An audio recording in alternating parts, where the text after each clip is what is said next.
So hey guys, welcome back to the channel, and in this video we will be understanding liquefaction of gas, and inside this liquefaction of gas we will see Andrews isothermals of CO2. And trust me guys, if you watch this video till the end, then you will get to know many concepts which will be told to you by very rare professors. So make sure you watch this video till the end.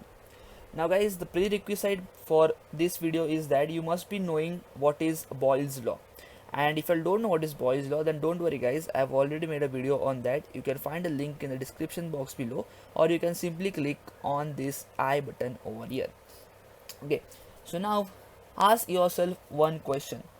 What is the difference between a gas and liquid? What is the main difference between the gas and liquid? The main difference between them is that the gas molecules are far away from each other and the liquid molecules are very close to each other. Am I right? This is the basic difference between gas and liquid, that the gas molecules are far away from each other and the liquid molecules are close from each other. Okay, now suppose if I want to convert this gas into liquid, so what is the basic thing that I need to do? The answer is on your screen already. If I want to convert this gas into liquid, then can I say that I have to bring these molecules closer? Am I right? If I want to convert this gas into liquid, then the first job that I need to do is to bring the molecules closer. Now the question is, how can I bring them closer? That is the big question in front of us. So let's understand that. So for that, what we do is that I take a container over here. Okay, so I have taken a container over here, and this container is closed by a movable piston. Now I hope guys you all know what is the meaning of and movable piston. I can move this piston downwards as well as upwards. Okay, now inside this container I have taken gas. Now what I do is that I will move this piston downwards. So when I move this piston downwards, it is obvious that the volume of the gas is going to decrease. Am I right guys? See, now here I have moved the piston downwards. So when I move the piston downwards, the volume of the gas has decreased, and can I say that the gas molecules have now come closer, and can I comment guys that the gas is now converted into liquid? See over here, the liquid molecules are close to each other. So what I have done is that I have changed the volume of the gas by pressing them with the help of the piston, and now the molecules are close to each other. So can I say over here that I have decreased the volume? Am I right? I have decreased the volume. And as we all know that according to the Boyle's law, pressure is inversely proportional to volume. What is the meaning of this? Suppose you increase the pressure, your volume is going to decrease. And suppose you decrease the pressure, it is obvious that your volume is going to increase. So now when you have decreased the volume, it is obvious that your pressure is going to increase. So meanwhile, when I was decreasing the volume, can I say that I was also increasing the pressure? Now guys, can I comment that if I want to turn this gas into liquid, I need to take care of these two factors. That is, I need to decrease the volume, and at the same time I need to increase the pressure as well. So can I say for converting a gas into a liquid, there are two factors responsible. That is, I need to decrease the volume and I need to increase the pressure as well. Now guys, there is one more factor involved, and what is that factor? Let's understand that. Suppose guys, I have a container over here. Okay, so I have container over here.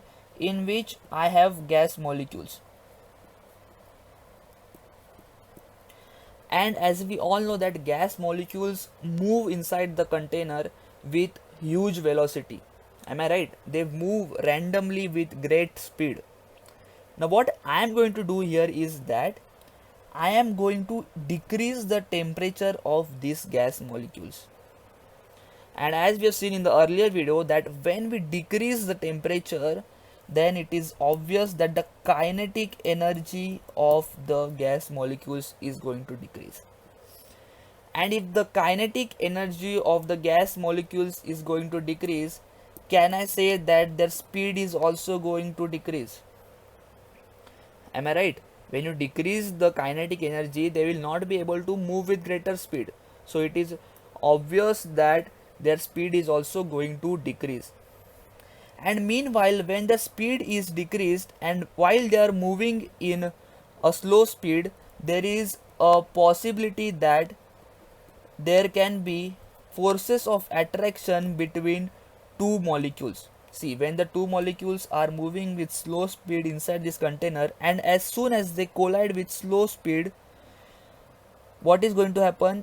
It is a possibility that there can be forces of attraction acting between them, and it is possibility that the two of them might get attracted to each other. Am I right? And as there is attraction taking place, it is obvious that when many molecules come together, it is obvious that their volume is also going to decrease. Am I clear? See, when these molecules are going to come together, as we have seen here also, that their volume is going to decrease. So can I say that if you want to decrease the volume, there is one more factor that we need to consider, that is you need to decrease the temperature as well. Am I right? So I have to add this factor also, that is decreasing the temperature also.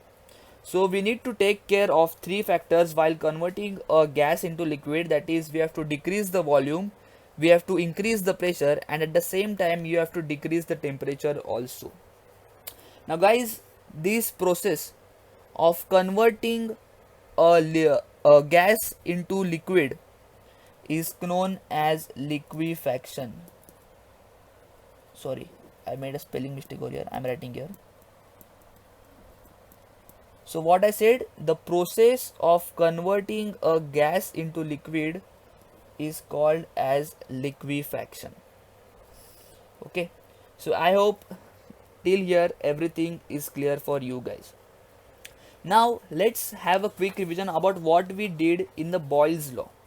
See, we know one thing, that Boyle's law tells us that pressure is inversely proportional to volume, which means that if you increase the pressure, the volume is going to decrease, and if you decrease the pressure, the volume is going to increase.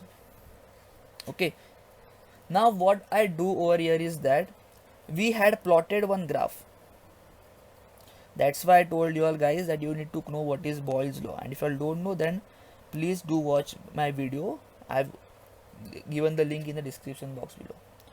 So now when we draw a graph of pressure versus volume, keeping temperature constant, okay, so we set the value of temperature at fixed specific value, and we draw the graph of pressure versus volume, and we notice that we get a graph something like a hyperbolic curve. So this is the graph that we get. Okay, now understand this graph, the basics that are more important. See, can I say that while I am going rightwards, see, when I go rightwards, I am increasing the volume. Am I right, guys? And when I go leftwards, that is in this direction, I am decreasing the volume. Am I right? This is the basic knowledge of graphs, guys.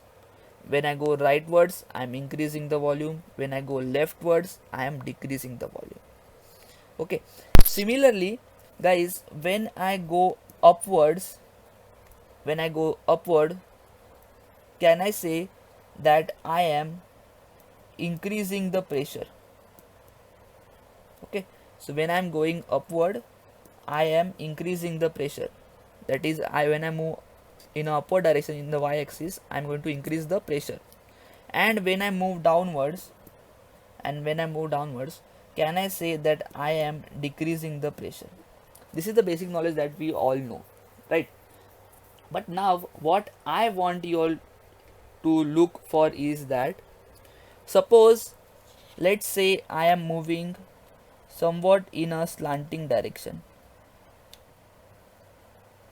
Okay, now what I am doing over here, can I say I am moving in the leftward directions and at the same time I am also moving upwards? Listen carefully, I will repeat again. When I am moving in a slanting direction, I am shifting leftwards and at the same time I am going up also. Can you see? I am shifting leftwards also and at the same time I am going up also. If you have not understood, I repeat myself again. When we are moving in a slanting direction, that is this slanting direction which I have shown by an arrow, I am going leftwards also and at the same time I am going upwards also. I hope guys you are smart and you have understood what I tried to say.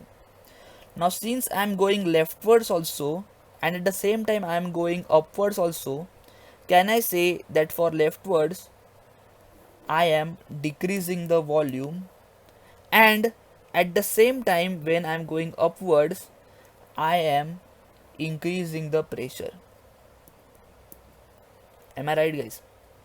See, I repeat myself again because this is the most important concept of this video and this is the basic of the graph guys. I hope that you all must know. When I am moving in a slanting direction, I am moving in a leftwards as well as I am moving upwards at the same time. See, when I move like this, I am moving leftwards also and I am moving upwards also.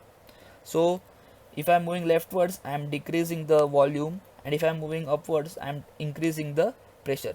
So can I say at the same time I am decreasing the volume as well as I am increasing the pressure also? And if you all relate this graph to somewhat like a slant only, can you see that we are decreasing the volume and we are increasing the pressure at the same time? We are decreasing the volume and we are increasing the pressure at the same time. I hope guys this basic thing is clear for you all. Okay, now if this is clear, let's move on to our main topic, which is a subtopic of liquefaction of gas, that is nothing but Andrews isothermals of CO2. So now what Andrews did was that he plotted a graph of pressure on the y-axis versus volume on the x-axis.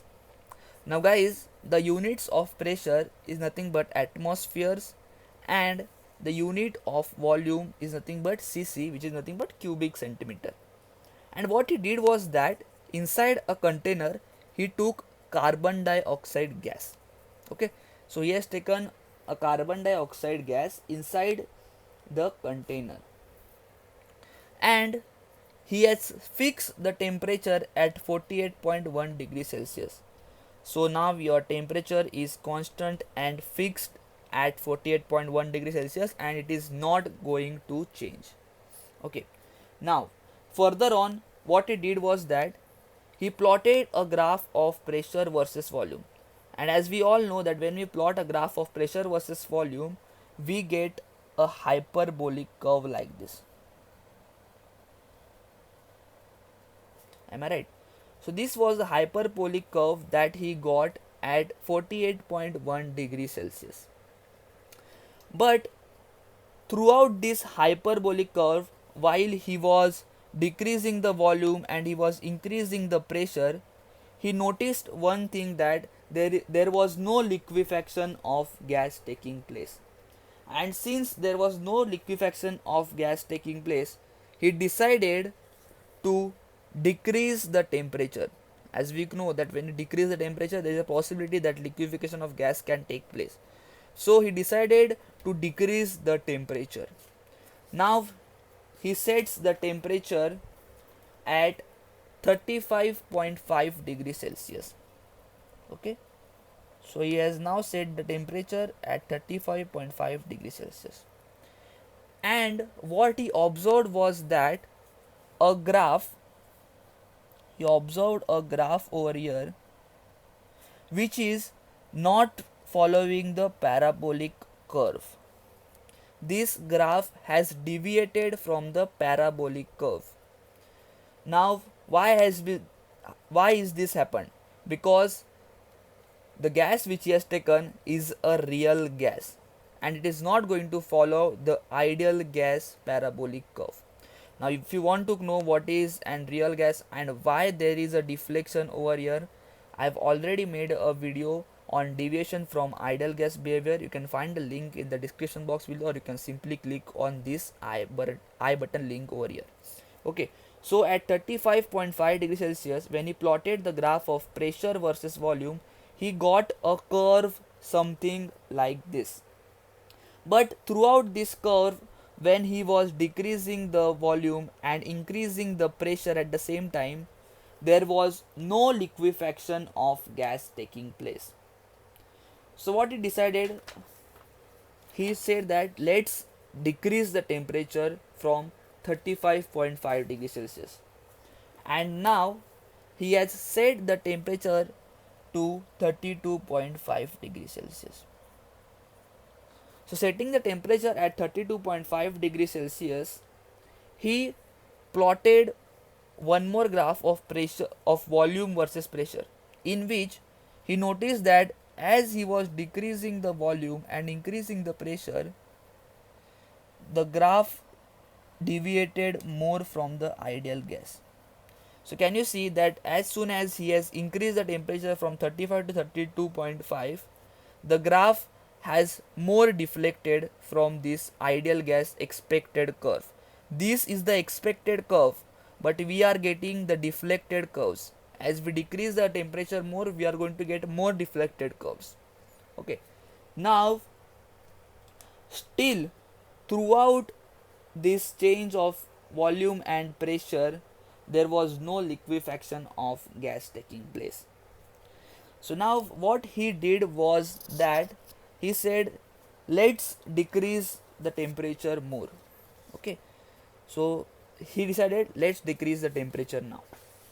So while he decreased the temperature, and he said that the temperature will be now fixed at 30.98 degrees Celsius. So he fixed the temperature at 30.98 degrees Celsius. And at this temperature, what he observed was that, now pay attention, when he was decreasing volume and increasing pressure at the same time, when the pressure reached at this point, okay, this point, let's name this point to be B. Okay, so when the pressure reached this point, which is nothing but 73 atmospheres, so when the pressure reached 73 atmospheres, what he observed was that after this point there was liquefaction of gas taking place. So after this point, that is at 73 atmospheres, there will be liquefaction of gas taking place, and after the liquefaction of gas is complete, there will be no change in the volume. That is, we will get something straight line. Can you see? Straight line means what? The value of volume is constant, the value of volume is not changing, we are getting a straight line. So I repeat myself again over here. See, when he was decreasing the volume and increasing the pressure at the same time, what he noticed was that when the pressure reached 73 degrees Celsius, I'm very sorry, when the pressure reached 73 atmosphere, okay, so when the pressure reached 73 atmosphere, that is at this point, the liquefaction of gas started. That is, the gas started to convert from gas to liquid, and the conversion from gas to liquid, we call it as liquefaction or condensation. This is the basic that we have done in 5th standard, guys. Okay, so you can either call liquefaction or condensation. So after this point, the liquefaction of gas started taking place up to this point. So over this period, there is liquefaction of gas taking place, and once the liquefaction of gas is completed, that is the complete air, that is your gas, has turned into liquid. When the complete conversion of liquid is taking place, there is no change in volume. That is, the volume now remains constant. We get a straight line. Why the volume remains constant? Because all the gas molecules have now turned into liquid. I hope, guys, this point makes sense and it is clear for you all. So this pressure, that is the 73 atmosphere at point B, is called as the critical pressure.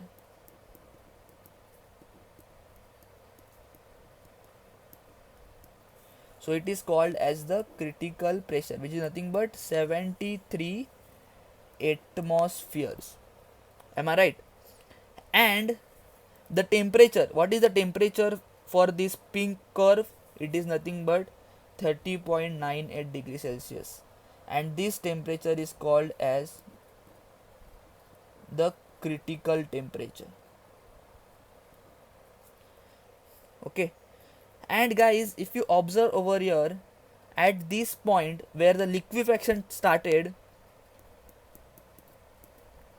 we have a volume which is around 120 cc.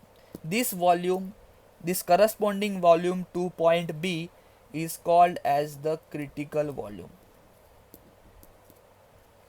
So I hope you have understood what is critical pressure, what is critical pressure, what is critical volume, and what is critical temperature. So when he had set the temperature at 30.98 degrees Celsius, at that time only he got a point where the liquefaction started. Therefore this is known as the critical temperature. Okay, so I hope, guys, these three things are clear for you all, and if this is clear, then you have completed the 80% of this topic. Now the remaining 20% is going to be very easy for you. Now he said that let's see what happens if we further on decrease the temperature. So now what he did was that he further on decreased the temperature from 30.98 to 21.5 degrees Celsius. Okay, so from when he decreased the temperature from 30.98 to 21.5 degree Celsius, what he observed was that as he was decreasing the volume and increasing the pressure, he got a curve which remains straight. Okay, so he got a curve which remains straight. Now why is this curve remaining straight over here? Now what is the meaning of this curve remaining straight? That is, there is no change in pressure. Now why there is no change in pressure? Because on this point, that is from this point to this point where we are getting a straight curve, the gas is in equilibrium with the liquid. The gas is in equilibrium with the liquid, and a result of this, there is no change in pressure. We will be doing this in depth about the equilibrium when we start the chemical equilibrium chapter. You can find the videos in my playlist, you can watch my channel. Okay, so what he observed was that the gas was in equilibrium with liquid. See, this is for my convenience that I have given this sign for equilibrium. Okay, so we are getting a straight line because the gas is in equilibrium with the liquid. That is, both of them are in equilibrium, nor the gas is changing into liquid, nor the liquid is going to change into gas. This is called a equilibrium state. And after this condition is over, again as mentioned earlier, we are going to get a curve where the gas condenses. So we get a curve where the gas condenses, and after that we get a straight line. So this is going to be a straight line. I am not able to draw it perfectly. Okay. Similarly, he further on decreased the temperature. Now he made the temperature from 21 degrees Celsius to 13.1 degrees Celsius. So he has now set the temperature at 13.1 degrees Celsius. And what he observed was the same thing, that initially there is a change and afterwards we get a straight line, and again the same thing, that is the condensation of gas takes place, and here comes your straight line. Okay, where the volume is not going to change because all the gas molecules have been transferred into liquid. Now guys, on the basis of this observation, there was one dome shape drawn. Let's see how is this dome shape. This is how a dome shape looks. So a dome shape was drawn on these observations. Now what is the meaning of this dome shape? Let's understand that. See, inside the dome shape, that is this curve and this curve, inside this dome shape, gas is in equilibrium. I hope you can understand my handwriting, it is very bad guys. Gas is in equilibrium with liquid. Okay, so inside this dome the gas is in equilibrium with liquid, and outside this curve here, the gas is in gaseous state. That is towards right, outside the curve, towards the right of the dome, that is towards the right of the dome, the gas is in gaseous state.